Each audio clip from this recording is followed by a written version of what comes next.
Us.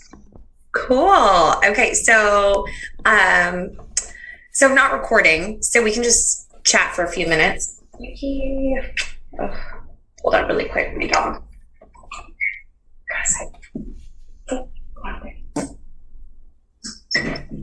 Um, so it's so nice to meet you guys and to do this. Thanks for taking the time.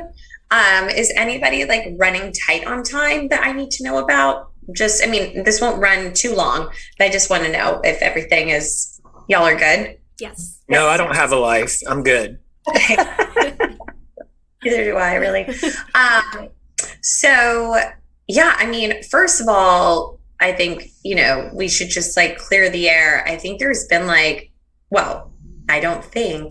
I know there has been a lot of hate directed my way. And like death threats and like all this kind of craziness ever since I was assigned to work on Britney last summer. So, I was asked by CNN to work on it. And it wasn't even a topic that I was actually that interested in reporting on because I didn't really know where I was going to dive in. I didn't really know that much about the conservatorship. I guess I had written about Britney Spears at Hollywood Life. That pickups that I wrote have since like resurfaced, but truly like I kind of just didn't think that there was a big story there, in the sense that like I just didn't clearly see what I would be able to report on. And I wasn't getting a lot of collaboration and feedback from her team, who I deal with all the time on like other stuff, because they represent a lot of other clients that I work with. And so I think that there's this misconception that I am like friends with Jamie Spears. I've never even met him. Like get paid by him. That is so not true. And that I have like an agenda that I like want Britney to be in a conservatorship, and that like I am like this evil person that like wants this. I don't even really have a strong opinion on it, actually, which might offend all of you, but I don't mean that in a bad way. I legitimately am just doing my job. And, it's hard when I work at a place like CNN, and every single thing that I report goes through lawyers and editors, and the process to get anything approved, especially like a source quote at CNN, is so intense, just by the way. So, if you're ever talking to anybody and you can tell them to stop writing mean things to me, would be really nice, because it's like gotten really intense. So. Well, nobody should be sending you death threats. I mean, that's definitely, I can speak for everyone on this panel and say that has been none of us. And I'm sorry that you're dealing with that. I think that you'll be surprised to hear what we have to say today, because we do have a lot of information, and, we're not coming from a biased place. We don't have a leg or skin in the game, really, as far as, benefiting monetarily. Like, we all have day jobs. So hopefully we can just kind of shed some light on what's going on and what we do know. Yeah. Okay. So I'm going to hit record, if that's okay with you guys. This meeting is being recorded. Cool. Never heard her say that before. So if you guys could each tell me your names and tell me what your connection is to the Free Britney movement, if that's what you want to call it, movement, or unless you have a different way you want me to explain it. So why don't we start with Megan and kind of tell me, do you guys like all know each other? Where do you live? Yeah, I'm Megan Radford. I live in Oklahoma City, Oklahoma, and I am an advocate in the Free Britney movement. I'm also a co-manager of Free Britney LA, one of the larger Free Britney accounts on Instagram and Twitter. And my name is Brennan White, and I am real cocky on Twitter. I got into the movement because I saw in 2009 that the conservatorship was made permanent, and that just really sent a red flag off for me, because I was watching somebody who was on a world tour at the time. Meanwhile, her entire team is claiming that she can't even feed or provide clothing for herself. So that was very strange for me. My name is Leanne Simmons. Oh, sorry, wait. And Brendan, where are you based? Sorry. I'm in Phoenix, Arizona, originally from Louisiana. Oh, okay. There's a connection there. Leanne. Yeah. Hi, my name is Leanne Simmons, and I am an advocate in the Free Britney movement. I also help co-manage Free Britney LA on social media, and I am based here in Los Angeles. And my name is BJ Courville. I am an attorney, and the way that I got involved in Free Britney activism is I actually saw a conspiracy theory TikTok video that was alleging all kinds of seemingly outrageous things about Britney Spears and her rights and her life, and I just knew for certain that that could not be true. So I set out to use court documents and publicly available filings to disprove this conspiracy theory, and I've really never been able to do that. And in fact, I found some things that were quite shocking. I'm not a Britney Spears fan. I don't own any of her albums. And so I really am just here from the perspective of someone who studies the law, practices law, and, cares about human rights and civil rights and liberties, and, people being able to sort of manage their own lives to the extent they're able. And you're a lawyer? I'm a lawyer. What kind of a lawyer? I practice corporate law, primarily capital markets and finance, but really any type of corporate law. So that would go into contracts and anything else like that. And remind me where you're based again? I live in Princeton, New Jersey. I work in New York. Okay, cool. So you're not that far from me. I'm in Westchester, New York. Oh, wow. So close. Yeah. Yeah. And So Chloe, to answer your other question, none of us knew each other before this movement. We have all been brought together and connected by the movement itself and our desire to free Britney Spears from this corrupt conservatorship. So, okay, so let's start there. So I have no questions written out, and let's just chat, and it's being recorded. If there's something that you decide that you don't want me to use on TV, then fine. And if you change your mind actually later, even though most journalists don't do this, and you don't want me to use something, I always like to keep good relationships with people. I don't like to burn any bridges. So if you a week from now are like, I really don't like how I sounded when I said this, and I changed my mind, I think it's too harsh and I don't want to say it, then we can work on that and change that or not use it.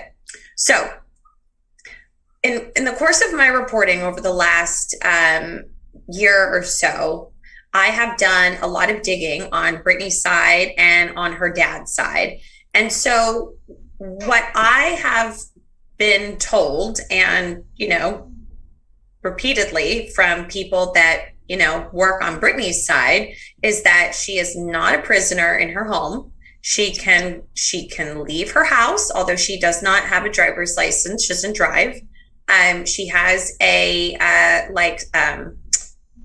not a stipend, an allowance that's given to her. That a lot of red flags went off for the family when Sam Lutfi came in and started, being a super bad influence on her. And they believe that he is a really bad guy who is out for money and to hurt her, which I believe to be true based on the legal documents I've seen and what I see.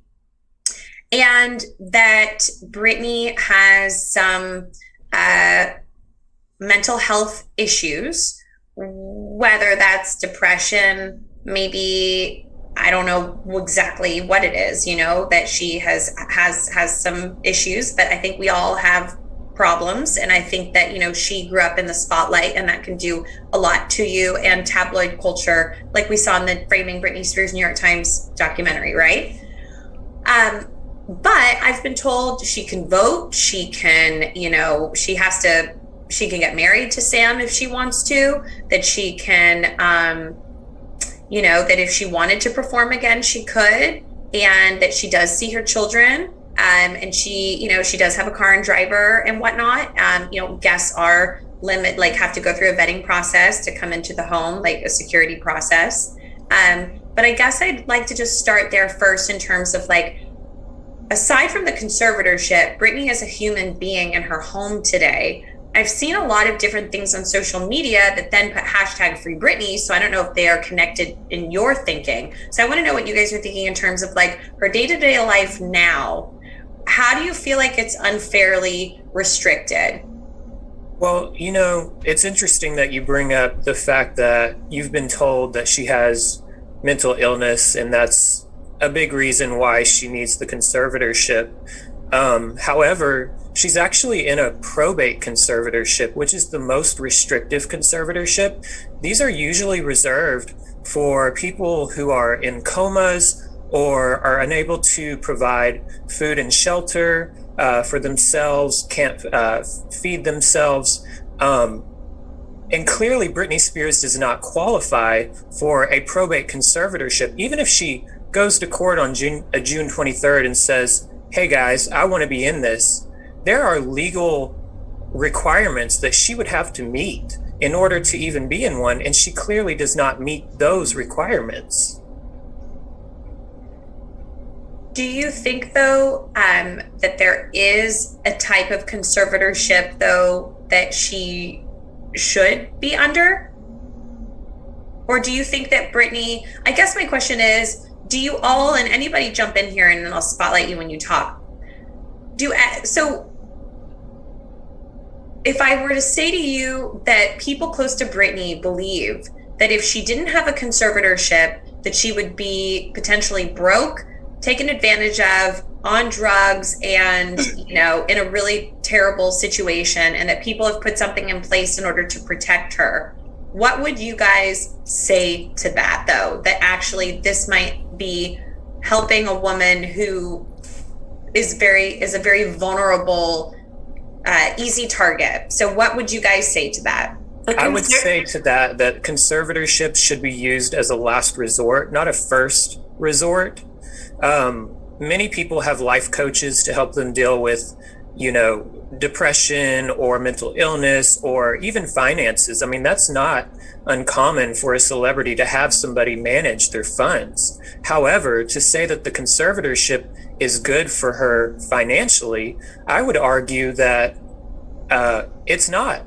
We see millions being drained from her estate. I mean, literally since October, Vivian Thoreen, Jamie Spears' attorney, has billed Britney's estate for almost $1 million since October. So for her to sit there and pretend like this is protecting Britney's money is kind of funny to me. I would also add to Chloe, and this is an excellent question. It is something that we do hear all the time, right? Britney started as broke, and now she has this $60 million, right? And so isn't that proof that this is a good thing? And I understand that where that question's coming from. The problem is, to use a conservatorship to avoid bankruptcy is frankly a misapplication and a misuse of the legal system. The reason why we have bankruptcy laws is because sometimes people go bankrupt. That's not why we have conservatorships. Conservatorships at their core are an assignment of a particular person's constitutional and civil rights and liberties to someone else. In fact, the history of conservatorships and guardianships in this country come from the laws that underpin slavery. And so before slavery was abolished, it was heard in the courts of equity called probate courts. And after 1865, we get these guardianship and conservatorship laws, which are frankly just an assignment of someone's rights to someone else. And so it may be true that functionally, Britney can perhaps go where she wants or not. I mean, we have no way to know if what you're being told is true in that regard, but I'll give it the benefit of the doubt and say perhaps that is true. Britney's rights, in many ways, have been assigned to her father, her conservators, her care managers. She can't even enter into a contract for a cell phone plan. So really, we have a 39-year-old woman here who's constitutional right to enter into associations, to hang out with who she wants, to talk to who she wants, to enter into contracts or not. Frankly, she cannot enter contracts, but she also cannot oppose contracts legally. If Jamie or Jody wants to put Britney in a contract today, I mean, they kind of can. I mean, we can get into the contractual mechanisms of how that works, but it isn't really just the case that, oh, well, they're being nice, and so that's fine. It's really an assignment of her rights to someone else. And we don't have any evidence on the record. In fact, just as recently as April of this year, a court reporter, a court investigator for Brittany's case, who would know more than me, who would know more than everyone on this call about Brittany's case, has said no capacity declaration has ever been filed in Brittany's case. So maybe, you have people over here saying she's mentally ill. That is not in the court record. And until I see that in the court record, I'm a little bit suspicious to just take someone's word for it who frankly has financial interest in the outcome of this conservatorship. So a lot to unpack there. So before everyone else jumps in, let's just, and I'm not fighting you on the things you're saying. It's just a conversation. I'm just asking you guys questions to better understand and hopefully tell you guys the things that I have been told over the last couple, year or so. And that hopefully we can leave this, maybe you guys will still leave it feeling like I have misinformation, but let's just chat, right? So what about though the fact that, she was spotted in Malibu recently. She's gone on some trips. She has to ask for permission to go, right? Her team books it for her. What about, Sam lives with her. They recently went to a wedding of one of his family members. She was in Malibu recently. There was only 2 bodyguards. I spoke to the photographer that was one of the photographers who was taking photos of her. That according to her publicist, manager, and the people that I speak to on her side, that she is aware of what's being posted on her social media, that, that she is writing her own captions, that maybe it's Sam or somebody else filming her in the house, but that when you see her post the same photo over and over and over in the same outfit, that is her doing that. And that actually, if they were controlling it, they wouldn't let her account look the way it does, right? Because her account raises a lot of, my friends and my family members, when they ask me about Brittany, they're like, did you see what she posted on Instagram? That doesn't seem right, she seems a little unwell, and so I'm like, I know, well, she controls her own Instagram. So I guess my question for you guys is, talk to me about the fact that we did see her in Malibu, or she did go to a wedding and all that kind of stuff, or she does go to Hawaii with Sam every now and then. But then you have some people on social media that are like, she's a prisoner. She's legitimately I saw in the BBC documentary, someone was like, how do you not know she doesn't have a gun to her head? So what I would say to that, Chloe, is that there's a lot to unpack there too. There is a lot of speculation about Brittany and her Instagram. What I will say, first of all, is whether or not Brittany, whatever is going on her Instagram, dancing or not, I think it's a little irresponsible to say that means she needs to lose her civil rights and liberties. But what we do know for a fact is that Britney Spears, as I mentioned, cannot enter into contracts. So we know for a fact that a company called CrowdSurf actually runs her Instagram. We know for a fact that that company must approve everything that is posted before it becomes posted. We know for a fact that Jamie Spears is the person who has entered into that contract with CrowdSurf. And so anything beyond that really requires a bit of speculation and taking people's word for it, who do have a massive financial stake in the outcome of this conservatorship, who do stand to lose millions of dollars if this conservatorship were to end. And so, Britney Spears, as we speak, is supporting an entire empire with her money. She's paying for every publicist that you speak to. She's paying for every lawyer that's going to be on this program and others. She's paying her father $16,000 a month and $2,000 a month for some warehouse in Kentwood. And so there are players here who do, frankly, have a bias and who do have a lot to lose, who have frankly become millionaires but for this conservatorship, they wouldn't be millionaires in this way, right? And so I don't know that Britney Spears runs her Instagram. I know for a fact that CrowdSurf does. I don't know how much, leeway they do actually give her. I do know that the videos that are posted are very sped up. I do know that if you look at the pictures posted on Sam Asghari's Instagram of Britney Spears, she looks wonderful. She looks beautiful. She looks glowing. You see Britney in those paparazzi pictures, as you mentioned, in Malibu, and she looks great. And so it really is only her Instagram that she looks like unhinged. And so I think that's why you do see fans speculating. Maybe she doesn't run her Instagram because why would she cast herself in this sort of unhinged looking light? I think it's a valid question. I would like to go back to a point from earlier, the last question, when you were talking about the fact that Britney, was nearing bankruptcy, or they thought that she might become bankrupt without the conservatorship. But the conservatorship funds are only Britney's estate is only partially managed under the conservatorship.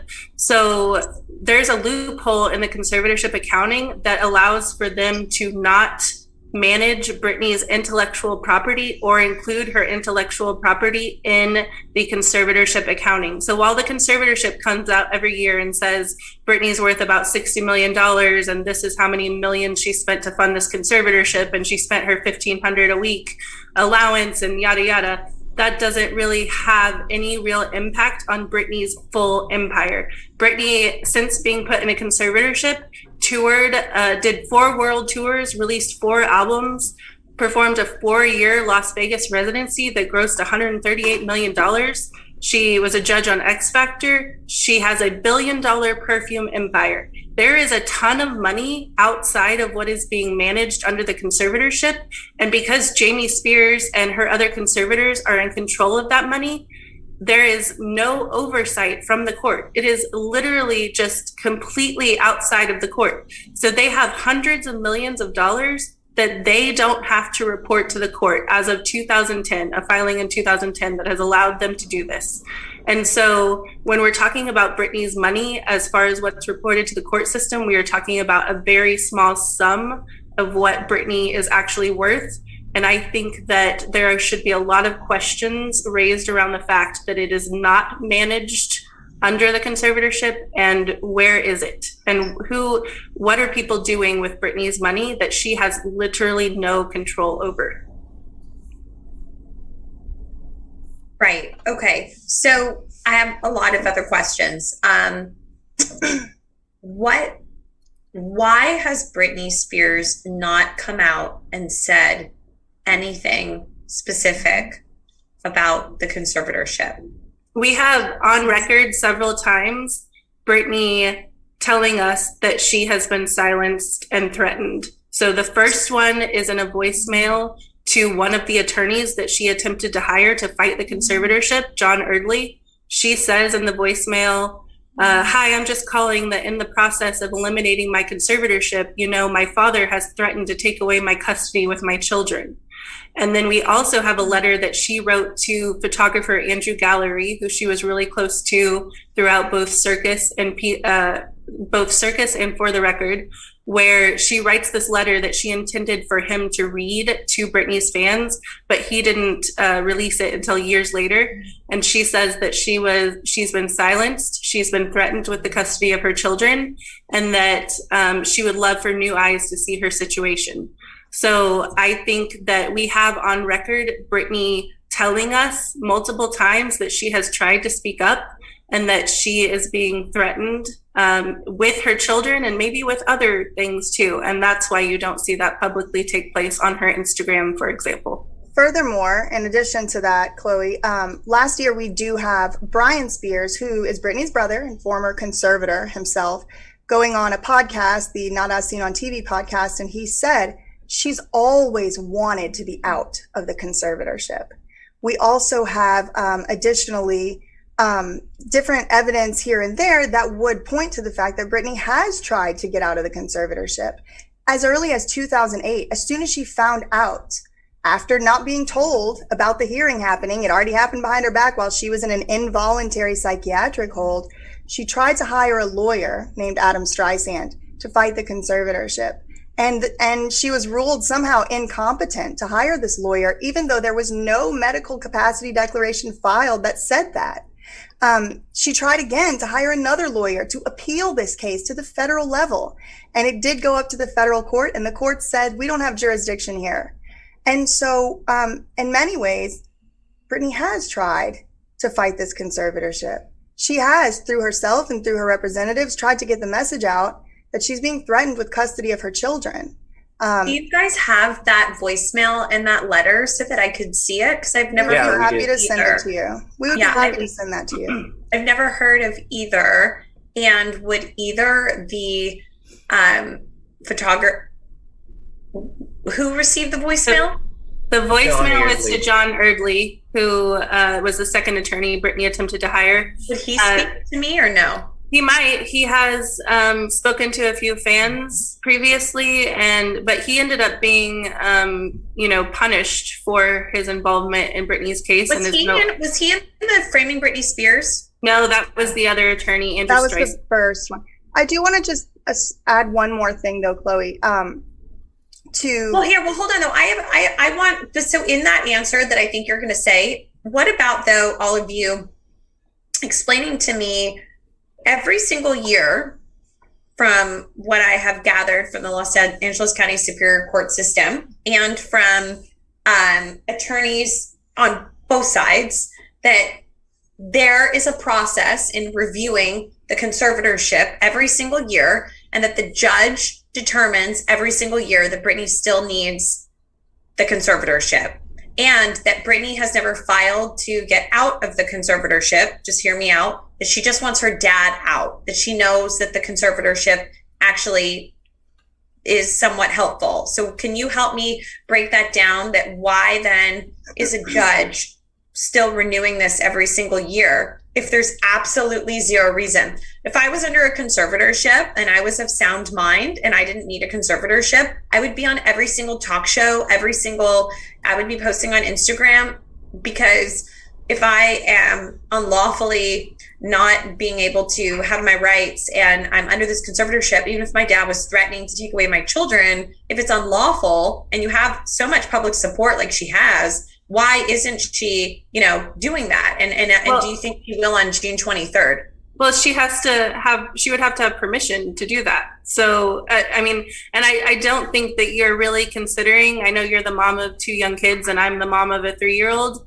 If you were actually being threatened by your father, who was your conservator, who controlled your civil and human rights, that he was going to take away your children if you went on talk shows or on Instagram to speak out against him and the conservatorship, and you knew based on past behavior that he would follow through with that, you're telling me that you would actually do it? Because I sure as heck wouldn't, because it wouldn't be worth it to me to lose my children. I would rather have to accept punishment for myself than have my child taken away from me. And I hear you on that. That's a good point. Why do you think that the conservatorship keeps getting renewed every single year? That's not really how it works. Leanne, do you want to take that one? Well, I just want to start and say that the conservatorship is unconstitutional. It's unlawful, and it has been since the day it was implemented.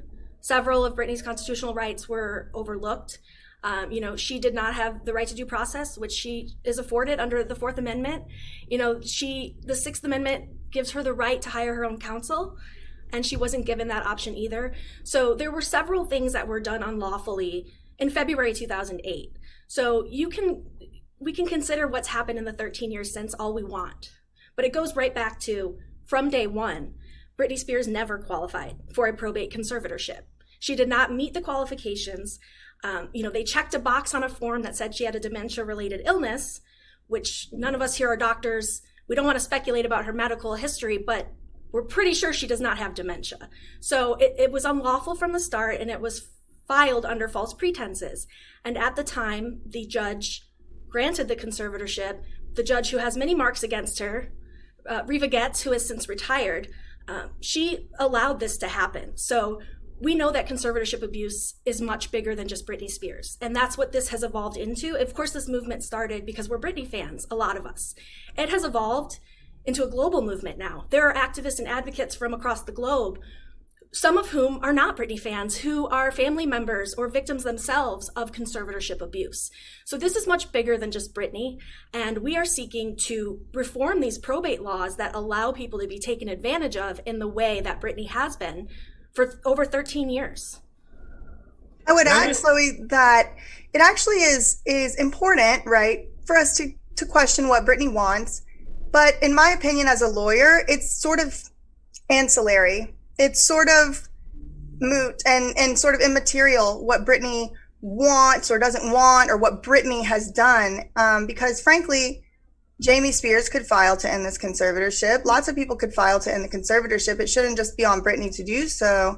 And you know, somebody in the movement made this great analogy one time. He said, you know what? I don't even care if Britney were to come out and say, I want this conservatorship. He said, because our team can want to go to the Olympics all day long, but if they don't qualify, they shouldn't get to go. And I think that's kind of more what we're dealing with here. I personally, it doesn't matter to me, strictly speaking, if Britney were to come out on June 23rd and say, I love this conservatorship and I want it. Because if you don't legally qualify if you don't meet the statutory requirements for a probate conservatorship, then it's a misapplication and a misuse of the laws of the United States.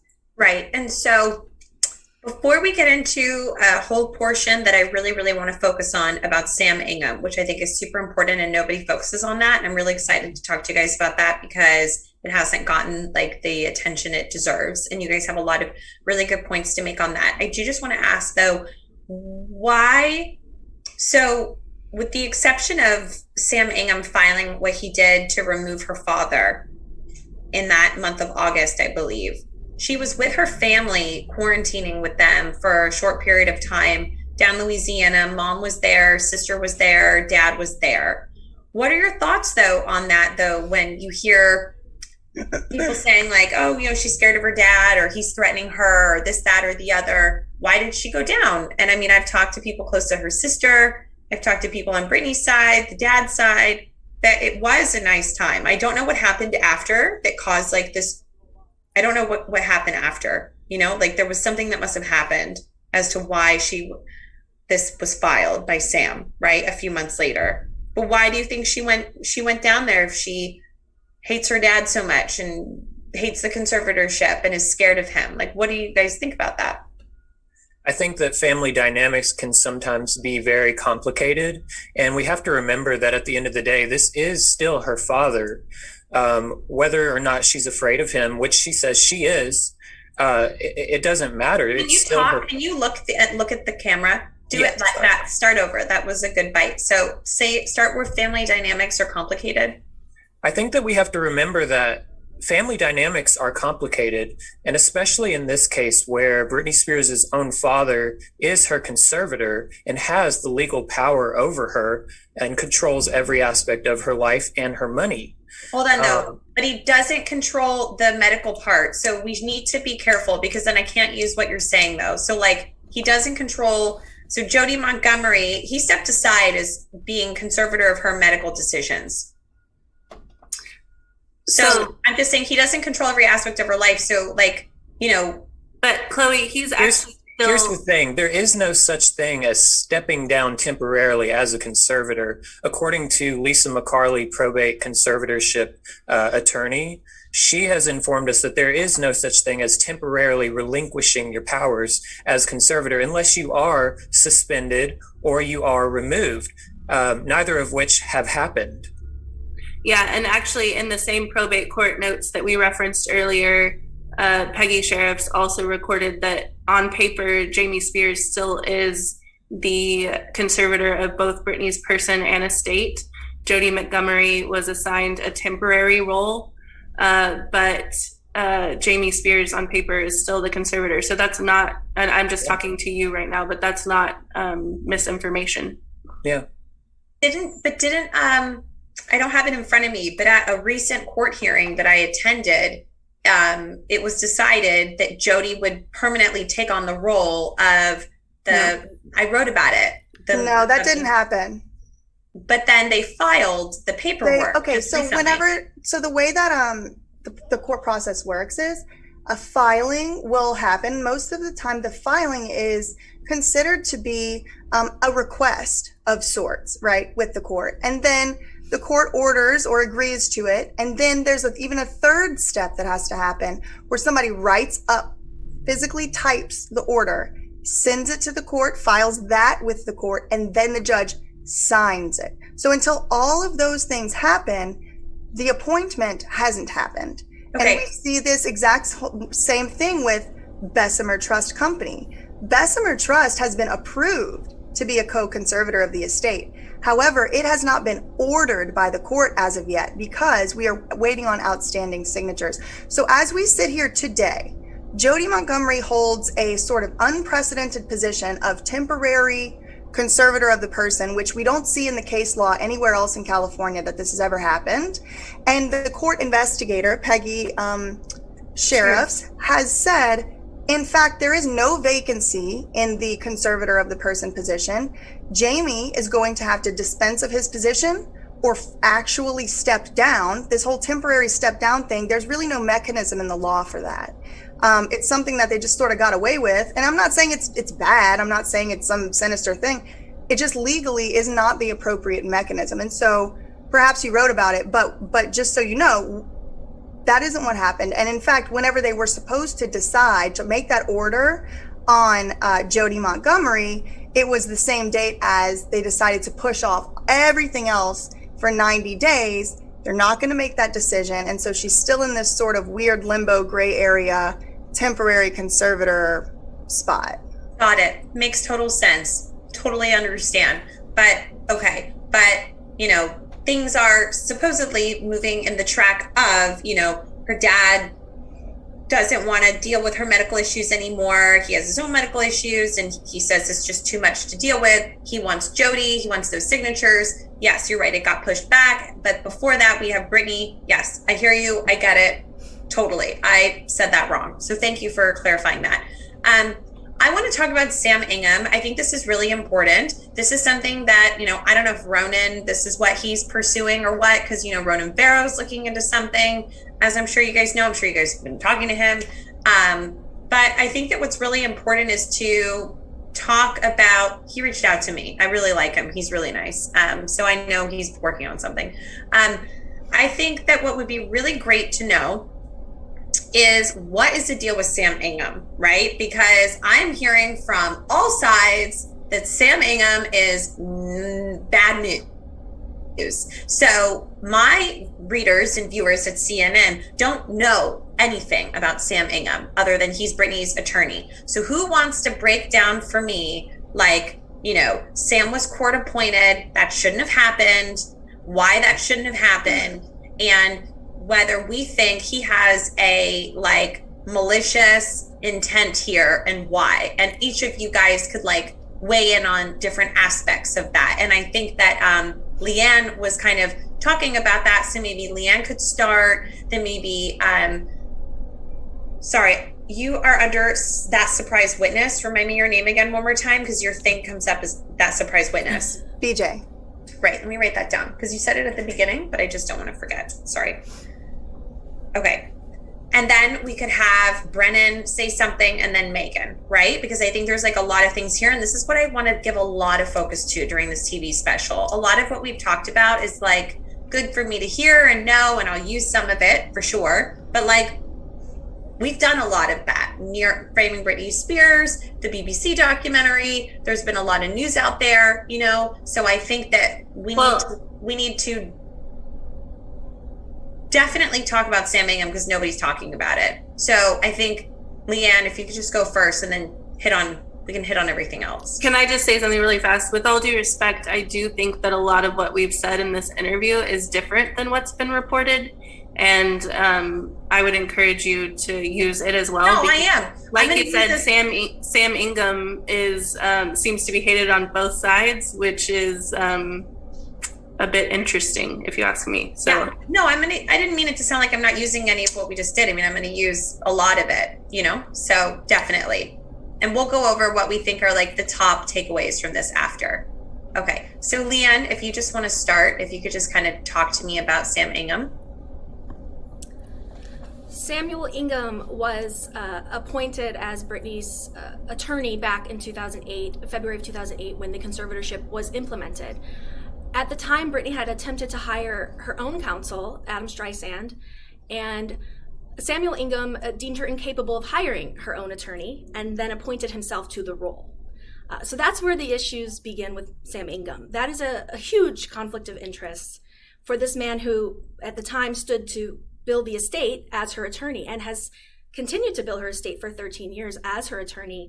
He can bill up to $10,000 a week. So if you do the math, the man has made millions of dollars off of Britney, and he was not her choice of counsel. And again, that was a violation of the Sixth Amendment, Britney's constitutional right to counsel of her choosing. So from the very, very beginning of this conservatorship, this lawyer was forced upon her, and it's hard to know whether or not he's acting in her best interest when he was not her first choice. And there is that conflict of interest as far as him appointing himself and then making all of this money off of this case. Wow, that's and to piggyback off of what Leanne just said, I mean, this is, Sam Ingham determined that Britney Spears was not fit to hire her own attorney. He submitted his uneducated opinion. He is not a medical professional, that Britney Spears doesn't have the mental capacity to hire her own attorney. Now, not only did she have the capacity to hire her own attorney, she did hire her own attorney, and the man's name was Adam Streisand. He was sitting in court ready to fight for her. Now, dishonorable Judge Reva Goetz sided with Sam Ingham and ejected Adam Streisand out of the courtroom. Now, and like Leanne said, he can bill Britney's estate for up to $10,000 a week. This man has become a multimillionaire on Britney's dime, and it's unconstitutional for her to not be allowed to hire her own attorney of her choosing. And the man who only stands to benefit monetarily from her not having her own attorney of her choice should not be the man who deciding whether or not she has that attorney of her choice. Is there a way that we can find out how much he's billing her? Well, we do know for sure that in the last 29 months, he has billed $900,000 in fees and costs to the estate. However, where do you have that? I mean, I have a little Excel sheet, but it's all from court filings, so we can send you gladly. Maybe we should start a list of things we need to send.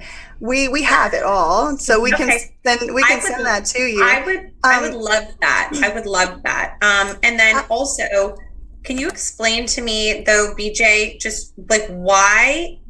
Just really quick, just to shift to you first though, because I know we were going to go to Megan, but can you just explain though, why on earth would she not have gotten to choose her own attorney? Like, I don't understand that. And after all this time has passed, that's crazy that he's just stayed on so long. Is there some sort of corruption between him and the judge, or like I know they know each other. What's going on there? That's a great question. So what actually happened at the inception of the conservatorship, Britney got put into an involuntary psychiatric hold in the UCLA Medical Center on January 31st, 2008. While she was being put in there, we have helicopters flying around, cop cars all over, the paparazzi and all of this. We have Jamie Spears and Andrew Wallet, Gerald Cohen, Geraldine Weil, and Vivian Lee Thureen filling out papers that are dated as of that same date. And the very next day, February 1st, 2008, they filed for a temporary conservatorship. A few days later, on February 4th, Britney is still in the hospital involuntarily against her will, did not volunteer to go there, was actually escorted there by police. So I imagine that they perhaps threatened her with jail unless she went to the hospital. I don't know that for sure, but I don't know why else you would need 40 cop cars. So February 4th rolls around, and they're all in court. Adam Streisand, somehow Britney has managed to get a phone from someone and hire a lawyer, even from this hospital. And you have Judge Reva Gates sitting up there saying, now I'm going to hear from Adam Streisand. Adam Streisand, Britney's chosen counsel, stands up and makes his case. And then the judge says, that's cute, except no, and says, you're not going to be allowed to be here. Instead, I'm going to put my a glorified public defender who is a one-man shop. Adam Streisand was at a internationally known law firm called Loeb and Loeb at the time. Perhaps those resources would have been easier, to get better, but put to better use to fight this conservatorship. But you have, Sam Ingham over here who gets appointed. Then Sam Ingham is the one who says, now we need a capacity declaration on Brittany's ability to hire an attorney.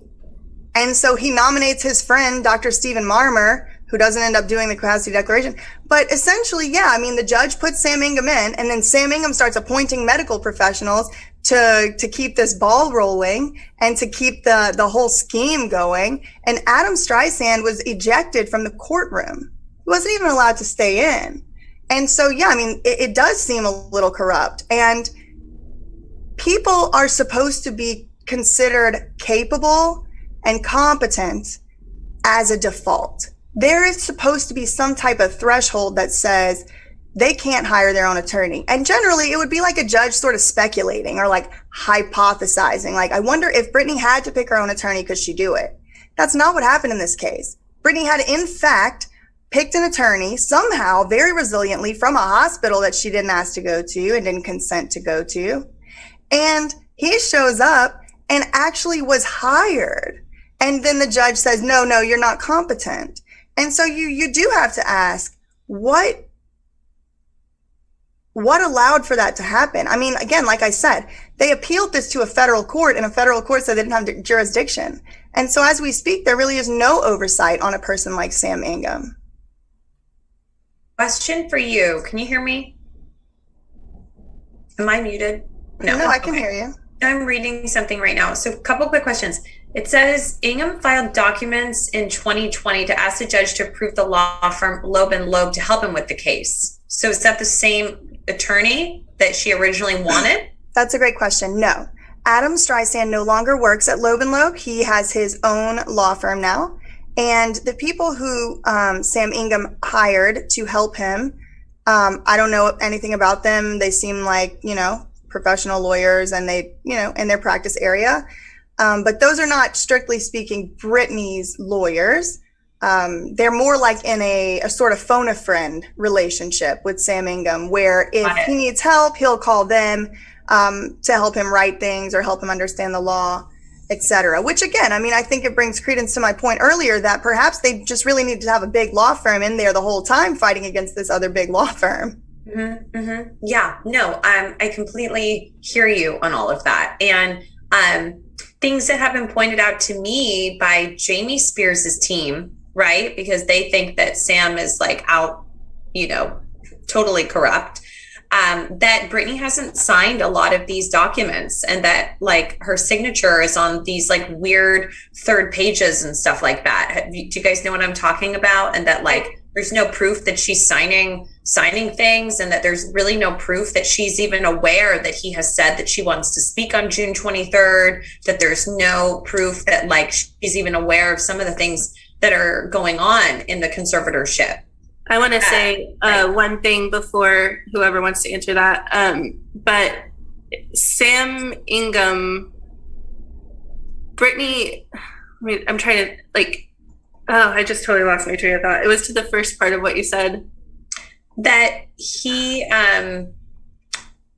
that Jamie Spears' team, and I know. A lot of people feel like they see a lot of paperwork, but they never see Brittany's signature. So no, it actually wasn't that. It was that you said that Jamie's team has made it clear that they think that Sam Ingham is corrupt as well.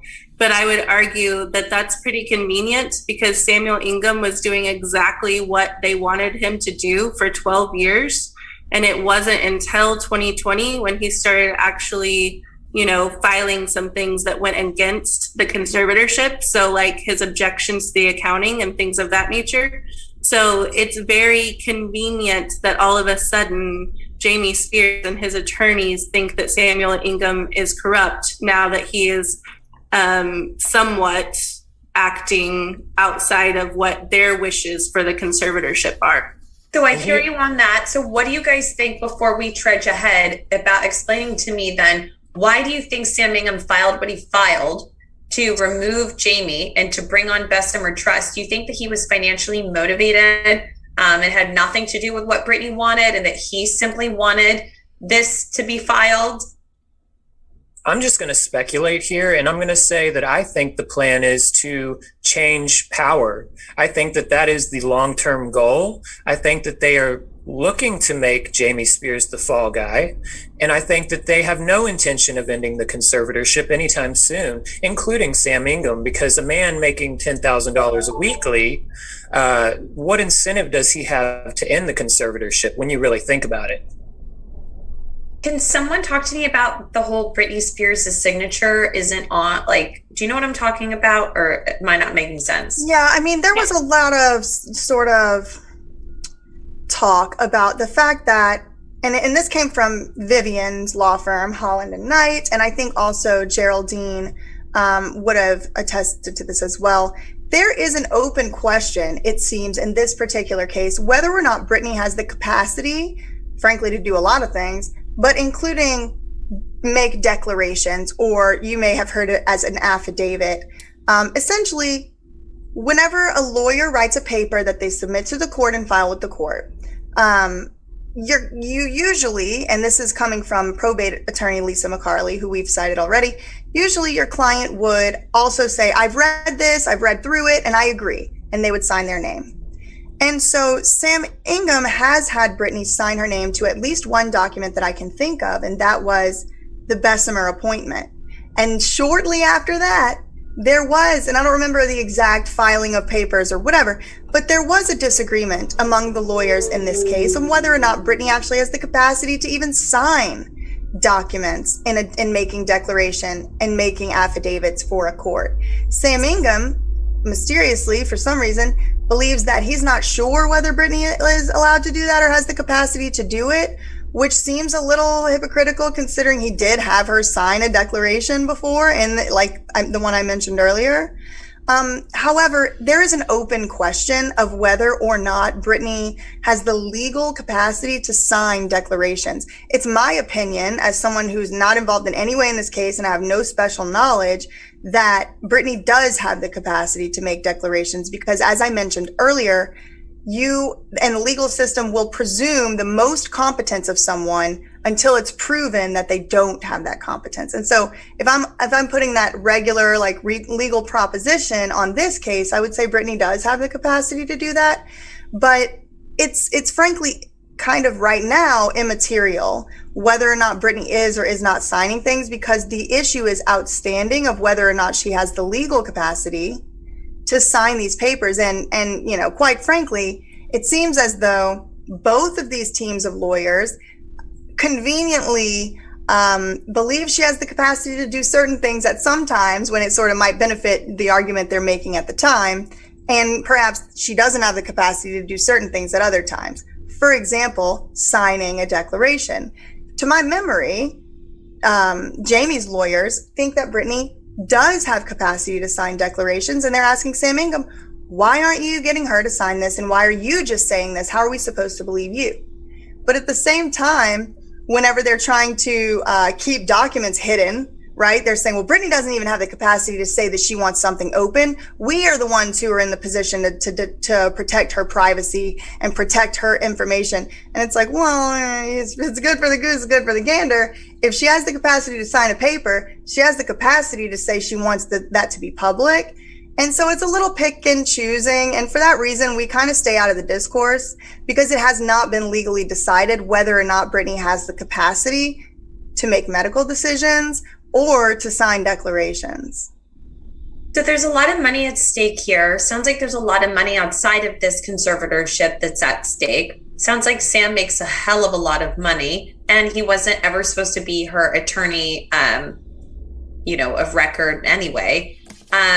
Do you guys think that Britney's going to speak on June 23rd, whether it's in chambers or, I heard it's going to be virtually, but that maybe it's not even real and maybe like Sam made it up, or, maybe she'll cancel. I mean, do you think this is going to happen and we're going to hear hear from her. It's hard to speculate what Britney Spears will say on June 23rd. I would just like to add, though, that under an abusive conservatorship like this one, it's hard to know how much free will she actually does have to say whatever she wants to say to the court.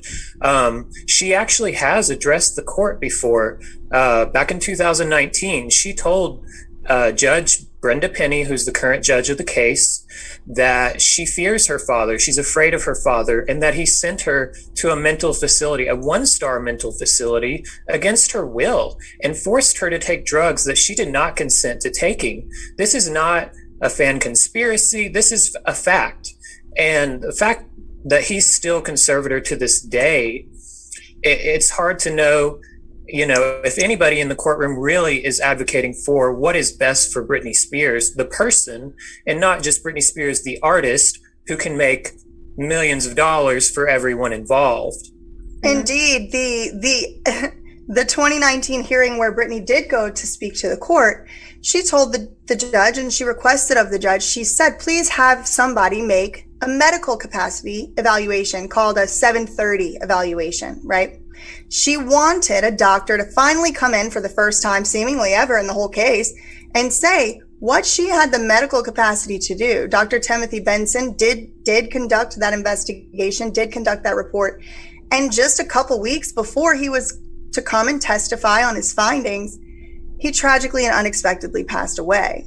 And that was 2 years ago. So nobody who allegedly has Britney's best interest at heart has gone to the court to renew this request. Dr. Timothy Benson's report cannot be used in court because now it is hearsay. If you're not able to be questioned on some report that you have made, that is hearsay. And so, why hasn't Sam Ingham asked for a second evaluation? But can Britney ask for a second evaluation? Well, if that's the spoiler alert. If you were to ask me what I think is most likely for Britney to talk about on June 23rd, I would just look to the most recent time she spoke to the court. And that was her asking for a medical evaluation from a doctor, and it still hasn't happened. So she may just go in there and say, where's that thing I asked for 2 years ago? None of these people that have literally made $3 million in the last 18 months have asked for this medical capacity declaration. Everyone is just sitting over here arguing over money and where I can go and what I can do and what I can sign and not. I asked for a doctor report. Where is that? I mean, if I had to speculate what Britney might say, it could possibly be that. Well, and Chloe, I'm sure you know because you've listened to the hearings, but the hearings, they spend very little time actually talking about Britney Spears and Britney's well-being.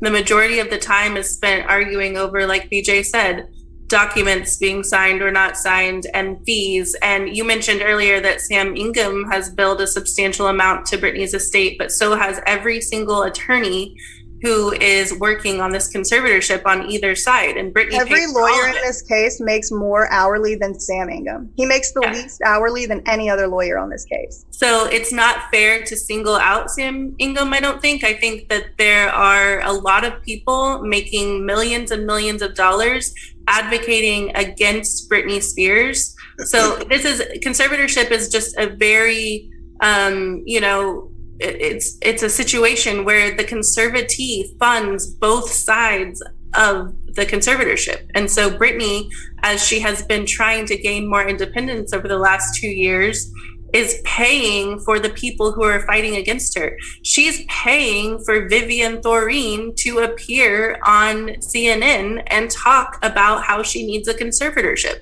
It's just such a corrupt and fraudulent thing at its core that it's hard to speculate beyond that into what Britney might say on June 23rd. So we can send you the documents that we do have, like we've said that we will. But what's from 2019, BJ, from where are those notes from, or is there a transcript of her talking to the judge, or was that public? That was not public. And in fact, one of the sources that reported that was you. So I read it in a CNN report that Britney had gone.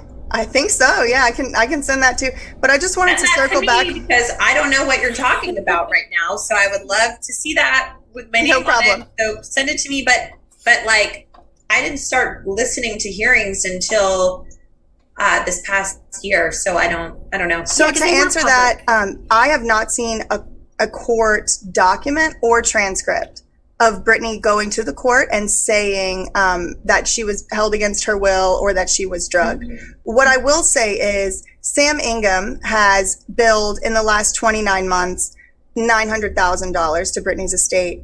And Vivian Lee Thoreen in the past 5 months has billed $821,000 to Brittany's estate. So we're looking at $900,000 in 29 months versus $821,000 in 5 months.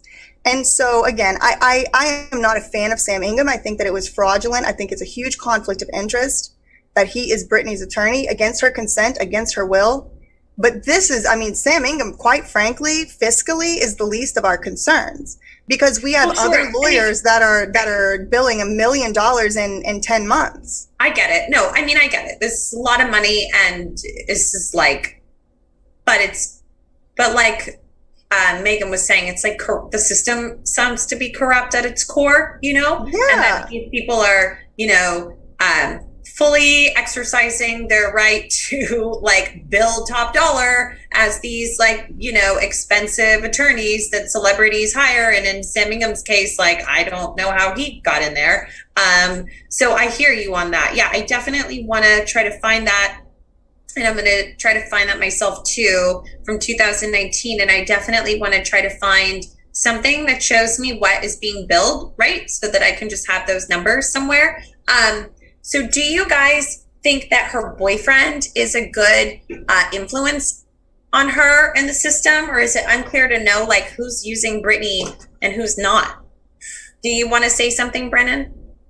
Sure. Yeah. I think that his silence has been kind of deafening.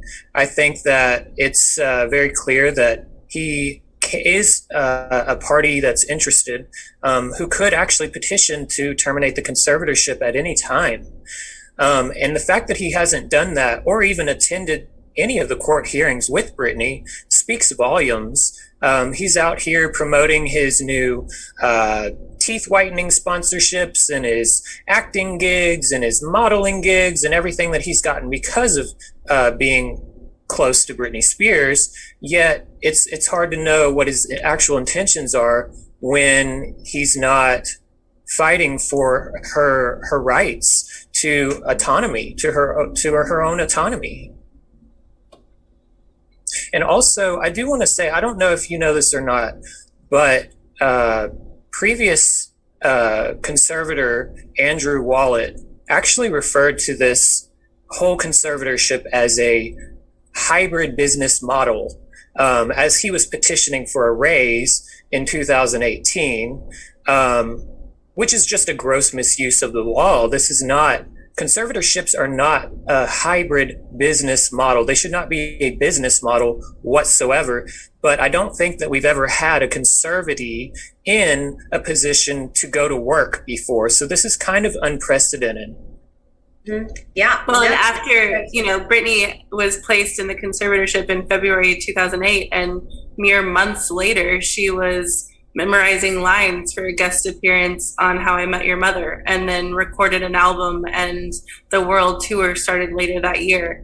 It's like they continue to talk out both sides of their mouth and have it both ways. Like, she's either so unwell that she needs the conservatorship, but probably shouldn't be doing acrobatic stunts on stage with fire and no harness. Or how about whenever Jamie and another certain business manager got sued for shirking a contract with a certain entity, the other side tried to bring Brittany in for a deposition, and all the while she's touring, she's doing interviews, she's on the X Factor, she's doing all this other stuff, learning lines, talking to people. When it was time for her to go be deposed, she was unwell, she couldn't do that, she couldn't go to the deposition. And it really is just kind of, once you really sink your teeth into what has gone on the last 13 years, there's no way to arrive. And again, I started in this movement as a skeptic and as someone who thought that it's impossible. This stuff that you're saying it's crazy, it's conspiracy theory. It's not. It's a bunch of people that convinced us that this poor girl was crazy. She shaved her head and maybe had a little mental breakdown. And ever since then, they've just really been cashing in on our perception of that. And I ain't talking just about Sam Ingham. Her father, probably more of her family members, all of these attorneys. Vivian Lee Thoreen right now, as soon as Brittany got into this conservatorship, 2 months later, she made partner at her firm. Right now, she is the executive partner of the entire LA office of Holland and Knight. I think it's not a far stretch to say she made her career on Britney Spears' conservatorship. And so it's a little bit, I don't know, disingenuous to talk about any of this outside the context of like, it's just lies. It's lies. Britney Spears not only can take care of herself and her own affairs, she's taking care of an empire. She's paying every single driver, every single house cleaner, her dad $16,000 a month, Jody Montgomery $650 an hour. We have business managers making $500,000 a year minimum. It's just millions of dollars. And listen, another thing, they like to brag about this $60 million so much. Britney Spears has made hundreds of millions of dollars on the record that we can just go out and look at in the last 13 years. So if they're supposed to be conserving, they're conservators, then they're not doing a very good job. And that goes for every single one of them. Well said. That was great. I would love to kind of wrap this up by talking with you, Leanne, about what is next. Like, let's look forward now. So we have June 23rd. We have another hearing shortly thereafter, the one that was continued. Do you guys see an end in sight of the conservatorship? Do you guys think that, it's going to be Sam Ingham and Bessemer? What do you guys think is going to happen? Do you think she's going to reconcile with her family? Do you think she's going to tour again? Do you guys think she'll get married to Sam? Tell me with your crystal ball, what can we expect in these next 12 months? Because the public outrage, everybody talks about Britney Spears now, right? This is the biggest movement we've seen in entertainment, right? So everybody cares, from my grandma down to my mom, who didn't care before you guys started making people care. So bravo to you for, sticking by this and by her and doing that. But what do you guys think is going to happen next? Well, I think a lot of us like to say that we are in this fight until Britney's a free woman. So I personally will not stop fighting for Britney to regain her autonomy until she has it. That being said, there are a lot of hoops that need to be jumped through because of the legal system and the way it's set up. I do feel hopeful. Right now, there are currently 5 bills that are moving through the California Senate that address conservatorship abuse and elder abuse. And again, this system is so corrupt and harmful to many conservatees, not just Britney Spears. So I do feel hopeful that we are going to effect change to the laws that will not only benefit Britney herself, but will benefit other victims of this corruption. Yeah, and to piggyback, do you think, Brennan, that she will make music again and tour again? If she chooses to do that, great. If she chooses not to do that, great. I want her to live the life that's most authentic to her. Do I enjoy her music? Well, yeah, I've got ears. But at the same time, if it's not an authentic life to her, then I don't care about that. I want her to do what she wants to do, period. Yeah, the bottom line that we're saying is that Britney has been denied the right to live a life the way that she chooses for 13 plus years. And so we don't care when this is over. And I believe with all my heart that it will end, and that we will also continue to fight for conservatorship abuse across this country. But when it ends and she is free, it's up to her to decide for the first time in a very long time what she does and when she does it. And we will support her no matter what. And I think that brings back an earlier question that you had asked, Chloe, which is, she's not a prisoner. We're being told that she can go to vacation and she can do whatever, and the things that you had specifically enumerated. And that may be true. But what we're talking about here is a right versus a privilege. A foundational and a fundamental right in the United States of America under the United States Constitution is the right to travel. And so what we're hearing is she gets awarded the privilege to travel. However, any day and for any reason and at any time, her conservators can decide that it's not in her best interest to go to Hawaii. It's not in her best interest to go see her kids. It's not in her best interest to do that. So now she has to stay home. And so maybe right now they're not doing that. But what we're talking about is taking those rights that have been assigned to some other people and bringing them back to the person they belong to. We have seen no legal or medical reason on the public record for Brittany to be denied those rights, and yet she has been denied. And so maybe she has, it's kind of like we're talking about slavery, which is where these laws came from. Maybe some slave owners let their slaves go ahead down to the market and drink a beer at the bar, but they're still slaves. And that's what we're dealing with here. Maybe the nice conservators are letting Brittany have some freedoms that she should be having by right, like constitutional birthright. By being born in this soil, in this country, she's supposed to have that as a right. Not, we let her travel. We let her buy things occasionally with a small allowance. Why y'all giving her allowance? She earned that money, not you. And so that's kind of what we're dealing with here. It's fine that they're not being as cruel as they could be. But the bottom line is her rights have been assigned to someone else, and it's long overdue for her to get them back. And if I may add something. Oh, yeah. Sorry. Yeah, I just forgot to ask one other thing, and I just want to say it, and if somebody can answer it before we hang up, because I forgot to ask about these like subliminal or these messages that she supposedly does on social media. Like she blinks a certain way, or she posts a color red, or she posts a fridge, or she like has a word in a hat. I don't know.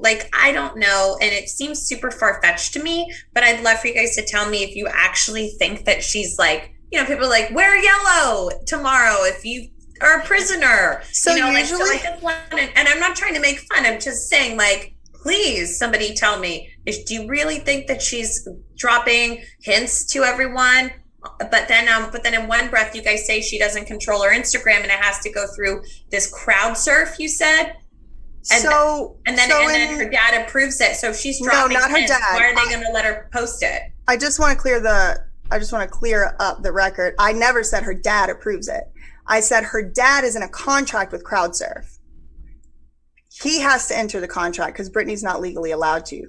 I have no idea who has to approve anything other than Cassie Petrie, the owner, the CEO of CrowdSurf, has recently come out and told us, and I have no reason to believe that she's lying, that Brittany submits content to her, and then Cassie, before it is posted, Cassie, CEO of CrowdSurf, Cassie has to approve it before it becomes posted. And so what I think the general public ultimately ends up with, given those two states of the universe, is some hybrid of what Brittany submits and perhaps Cassie maybe edits. And these are coming right from Cassie's mouth. I mean, please also reach out to her and ask her to clarify if I have this mistaken. Perhaps I do. But I used to have a much different answer to this question. My answer used to be, it doesn't matter what she's posting on Instagram, and the conspiracy theories are probably not helpful for us. So let's stay away from the speculation. I have a different opinion now because over the last couple of weeks, and I'm unable for legal reasons to say any names, but there has been some entity or perhaps person on the side of the conservatorship that we would call team conservatorship, who have taken steps to enter into my personal life to try to silence some of my activism pertaining to this movement. And so I have been, in a way, sort of gagged from talking about that person. And so I have myself personally, a lawyer from an Ivy League law school, been forced in a way to talk about this particular person and or entity in a way that seems a little bit cryptic and a little conspiratorial, because I've been silenced legally from being able to mention them. And so if it were to come out at some point in the future that Britney Spears was trying to send some type of subliminal message because she wasn't allowed to say certain things on social media, that would not come as a surprise to me. And in fact, I would say I've experienced that now myself. Okay. So, Megan, what would you say about her social media? What do you really think that she's giving messages about wanting to get out of the conservatorship and the red fridge and all that kind of stuff? I don't understand it. I mean, ultimately, I don't put much weight on Britney's conservatorship because at the end of the day, she doesn't qualify. I'm sorry. me rephrase. Ultimately, I don't put much weight on Brittany's social media because at the end of the day, she does not qualify to be in a conservatorship and therefore shouldn't be in one. That said, if someone is being silenced and threatened, then it's very possible that they would try that could be one way that they could communicate was by sneaking in messages when submitting content. But I don't claim to know one way or the other. And so ultimately, it has no bearing on the fact that Britney Spears does not qualify for a conservatorship. Got it. So, like, there's nothing that you want to point out? Any recent posts? Nothing? No point even going down that path? I can't think of anything. Anybody else? Leanne, you're on mute. I don't know. I'm just saying I just see people who like write hashtag Free Britney, or I read the comments where people say like, wear this color, or blink your eyes this way, or do this or do that. And then they're like, oh my God, see what she did. And I'm sure you guys read those same comments. So maybe I'll just say this. There are so many facts to this case that, you've just sat here and listened to us for an hour tell you all these things that are largely formed in court documents or other ways that we found facts. And so it's just not relevant to us. Mm-hmm. Got it. And I will Sorry, say, Brendan, I didn't mean to cut you off. You're fine. Oh, go ahead, Brendan. I was just going to say, to speculate whether or not she is the one posting on her social media and whether or not she's sending subliminal messages, it doesn't change the fact that the conservatorship was started on a false claim of dementia, on a lie. And, it doesn't hold any weight on what we're here to do, which is to give her autonomy. Her social media doesn't really, sorry, I lost my train of thought. Oh, that was so good. That was so good. I loved it, and I'm going to use it. But what, you want to just say it one more time? Like that, It doesn't change the fact that it was started. Yeah. I mean, it really doesn't. Like, her social media has no bearing on the movement because it was started under a false pretense, you were saying, and you guys are going to continue this work even with other people outside of Britney, I think you guys were saying. Right. And you know what? If the conspiracies bring in new eyes and new attention on the case, wonderful. In that regard, I think that would be helpful because then people will stick around to find the facts, to look through the facts and the court documents that we're putting out on social media and on websites such as Ingham End It Now, to find out more information about exactly what Sam Ingham has failed to do in Britney's case as far as advocating for her. So yeah, I think the conspiracy theories shouldn't hold much weight, but I do appreciate the new eyes that it's brought on the case. And I do want to say this too. Every single murderer, pedophile, sexual predator in America has the right to hire their own attorney. Britney Spears does not have that right. She has not committed any crime. She's not a danger to herself or others. And even if she did commit a crime, last I checked, she's in America and she's an American citizen. She has the right to hire an attorney of her choice, period. I would also add for the conspiracy theory aspect of things, Chloe, is, who you're talking to right now, we're all sort of mid to later millennials, and we all have careers and we're professionals and our own sort of day jobs. A lot of people in the Free Britney movement really just see a human rights violation.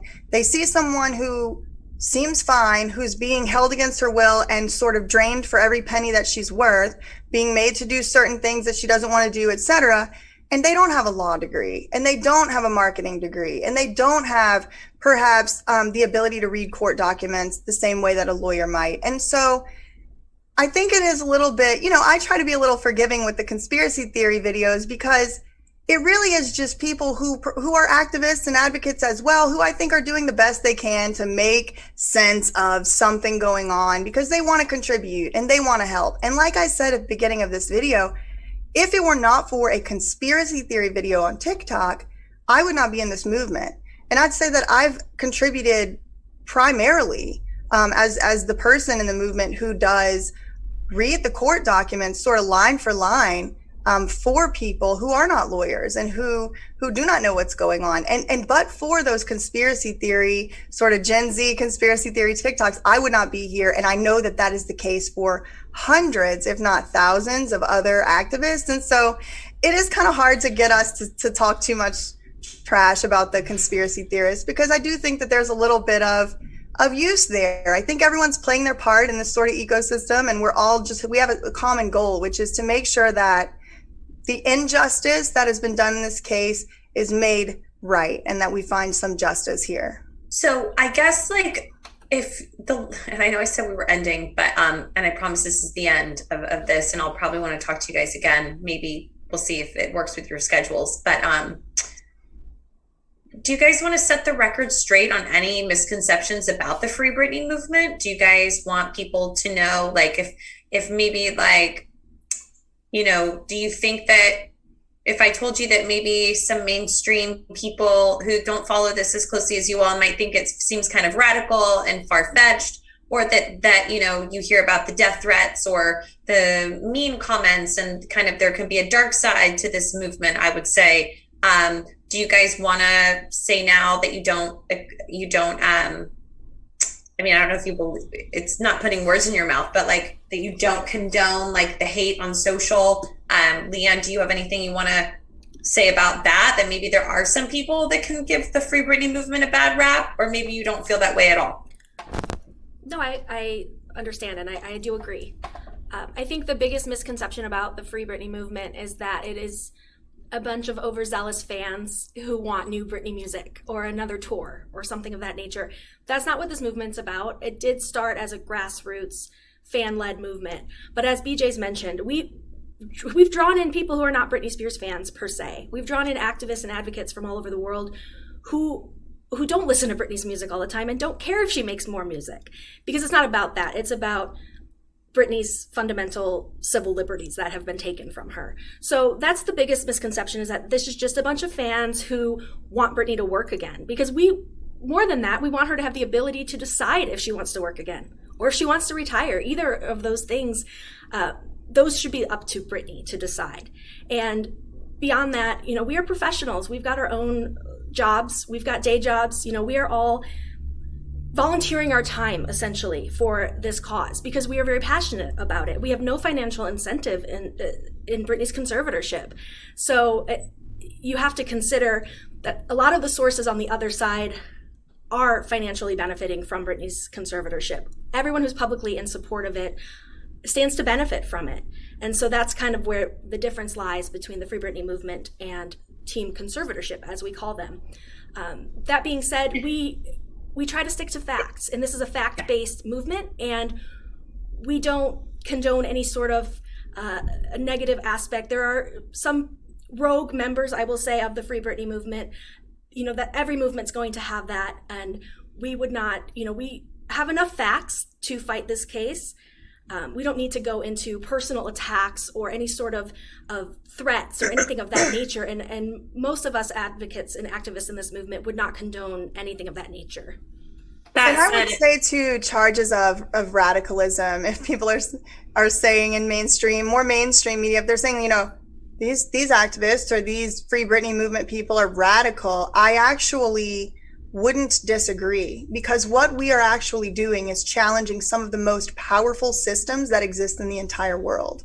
Hollywood, Nashville, the media, the mainstream media, publicists, and people who are all very well connected. We're challenging court systems that have been in place since the 1800s. And so to think that a few people who met on the internet who have a couple law degrees combined may be able to kind of empower a movement that can overturn a 200 or 300-year-old legal system upon which billions of dollars of income and earnings actually depend is a bit radical. And so we would agree, and we still believe that it's worth fighting, even though we're going against some of the most powerful systems that exist on the planet.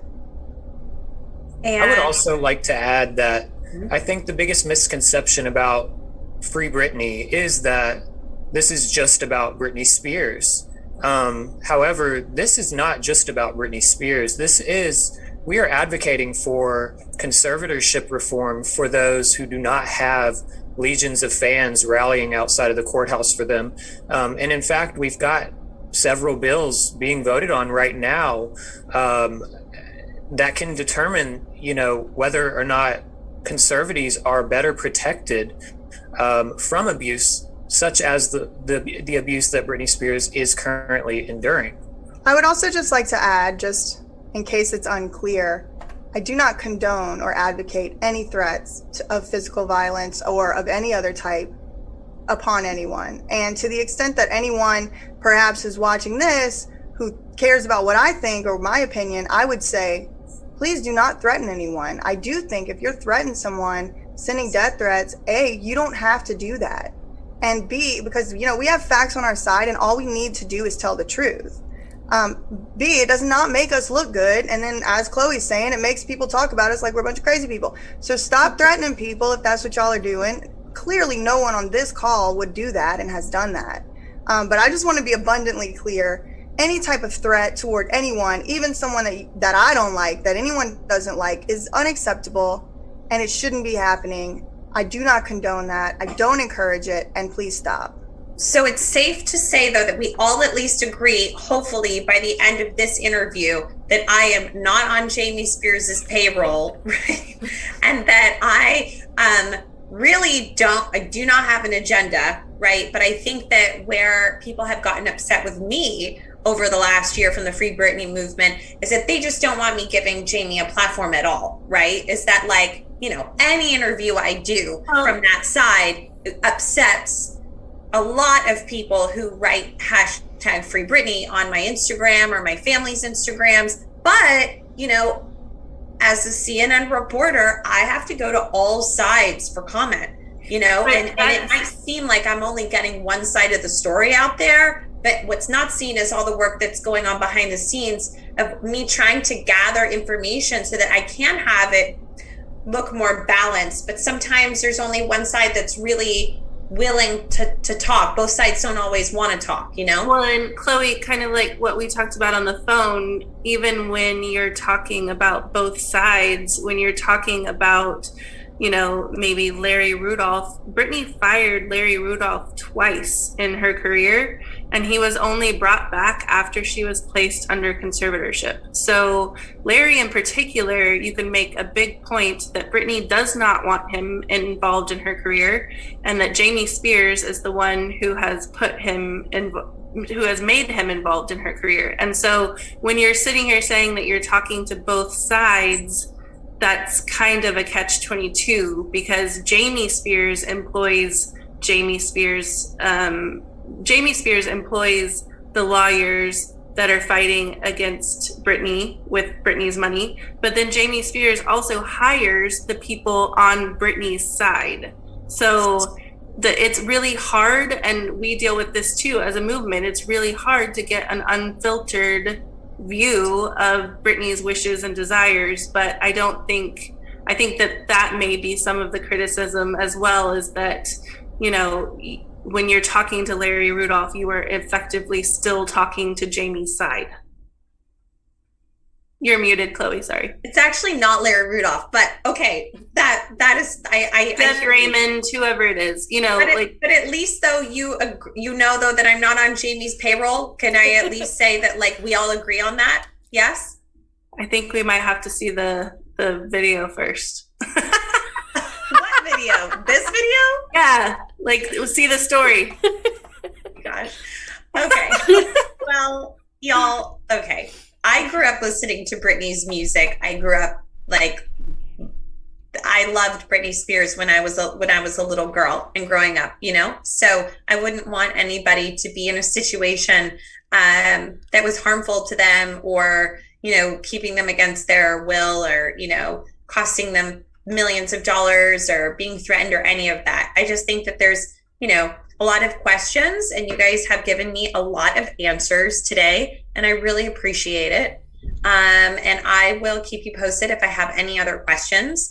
And I would love it if you guys could try to get me any of the stuff that we talked about anything that you think is important that you want to just send me and highlight, or if you have like a Dropbox over the next couple days, like, no, don't just like document dump everything to me. If you have stuff where you can like kind of explain what I'm looking at, that would help. But if you don't have the time, I understand. I do want to go back to your question though, Chloe, about I was a little embarrassed because when I saw your name, I'm not one of these people that's like, oh, I didn't even know, I literally found out like days after we emailed that this was CNN. I just say yes to everyone because I just want to say yes, and then I ended up, doing more research and realizing like, oh yeah, I've seen a video with this person, and it was actually your Wendy Williams interview that you did, which like very jealous, where you had gone on there and you were saying some things that it seemed to me like you had just been told, right? And I didn't think like, wow, what a liar, what a team con. I thought someone told her misinformation. And now she's on Wendy Williams telling all the housewives of America false and wrong information. And I think that perhaps that is maybe where the hate is coming from. Again, no one should be threatening you. And if you're getting death threats, like, you should certainly call the police. Like, that's unacceptable. People don't need to be doing that. But to the valid criticism people, right? Perhaps they're just thinking like maybe they wish that you would perhaps vet some of these sources or vet some of the information a little more, which of course, like, what are you going to do? Go buy all the court documents and read them line by line? Of course not. You have a day job too. You have other stories to work on and run. And so, I mean, I would offer us as a resource to you. If you get some information before you run it, I'm more than willing. You can call me, you can signal me, whatever, and say, listen, I heard whatever fact. Do you have any input on this? I'm happy to say, nope, here's some court documents that say not, or that we don't really have any way to know. Because even though this information is coming from inside sources, I would just ask you, I'm not telling you what to do. I'm just asking you to consider what financial or other professional benefit some of these folks may have for the outcome of this conservatorship to end a certain way or another. And you're saying that it's not, Larry Rudolph. I believe you. However, Larry Rudolph, just for your knowledge, was fired by Britney Spears months before the conservatorship. No, I hear you. And then he gets hired back again. So, but I actually can't get him to talk to me. So I actually can't get him. He doesn't really. I don't know who he talks to. I think he talks to TMZ, but he doesn't. I don't think he really isn't as involved at this point. He has said that he's not involved at this point. I have no reason not to believe him. Who is a good person to get Britney's side from? Who knows? Britney. I think that, like I said, the only thing we can tell you is what I've done thousands of hours of research into the court documents. I've spent hundreds of dollars and stuff like that. I could tell you what I found in the court documents. Sam Ingham seems to be the only person who has the legal and statutory right to be alone in a room with Britney. And we, as we've discussed already, it's unclear whether he is going to tell you the truth about what her real wants are. Have you guys ever talked to Sam, the boyfriend? Never. Never. Yeah, I mean, I wish I could talk to the boyfriend. I wish I could, talk more with Sam. I wish those things could happen. And obviously, I think we all want to hear from Britney. I think best case scenario would be that we hear from her on June 23rd. I don't see how that's going to happen, but that would be best case scenario, to have her go up there and read something or speak, Yeah. Anything that you guys can provide me, especially like the fees and things like that, would be great. And then I am talking to that conservatorship attorney tomorrow, Lisa. Oh, she's great. Awesome. Good. Yeah. So thank you guys so much. And I hope that we can stay in touch, and I'll keep you guys posted on an air date for this. Thank you for having us. Thank you for And I having us. would say one more long. thing. Sorry, one more thing, Chloe. I'm taking it to heart what you're saying, right? Like, you're not on Jamie's payroll and you don't want to. I'm not. I would get fired. That's insane. I know. I'm sorry. I know. Like, Listen. that's totally crazy. I haven't even met the guy.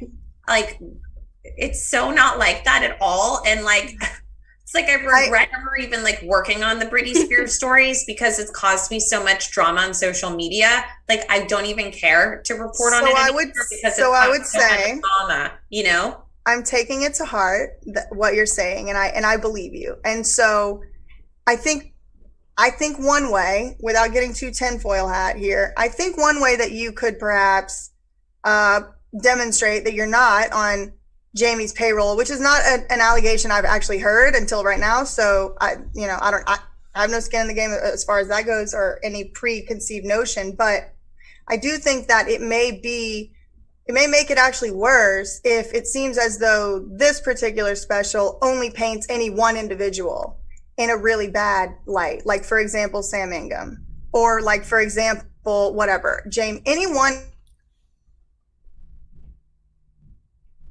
Very symbiotic sort of ecosystem that all depends on each other. I'm not going to, BJ, focus on one thing. First of all, we have an hour to fill, right? And I just don't want to do too much that's been done. I want to like make it fresh. So anything that you guys can do to be like, these are some things that are fresh. These are the areas that aren't focused on. I think it's really important to focus on, though, that she wasn't allowed to pick her own attorney, you know, going into that. And if you guys want to, Streisand, right? Did he talk to the New York Times? He did. He did. He's usually pretty okay talking. He probably. There's another attorney you guys named, John Eardley.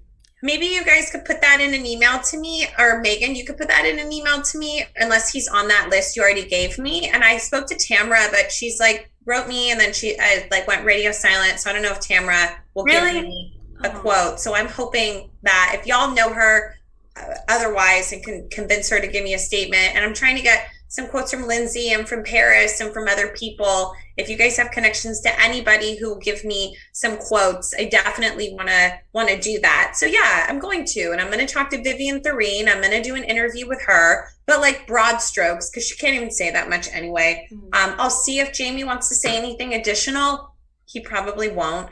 I do want to get people from Brittany's side, you know, but like, we all are like saying, well, who is that? If it's not Jeff and it's not Larry and it's not Sam, then like who's left, right? I would love to get Lynn, but I don't know, you know? So anybody that you guys feel like is really important to hear from, you guys want to help, this, you know, this would be great. But thank you guys so much for all of your time. And like I said, Ronan, I know, is working on something, and maybe he'll do something really wonderful and explosive to like blow the lid off everything, you know? I don't know when we will see that or what it will be, you know, but I have faith that, you know, if there's something corrupt out there, I think he's the person that can, you know, expose that as well. Just, you know, that's a big deal that he's looking into everything. Yeah, I didn't know that before. That's exciting.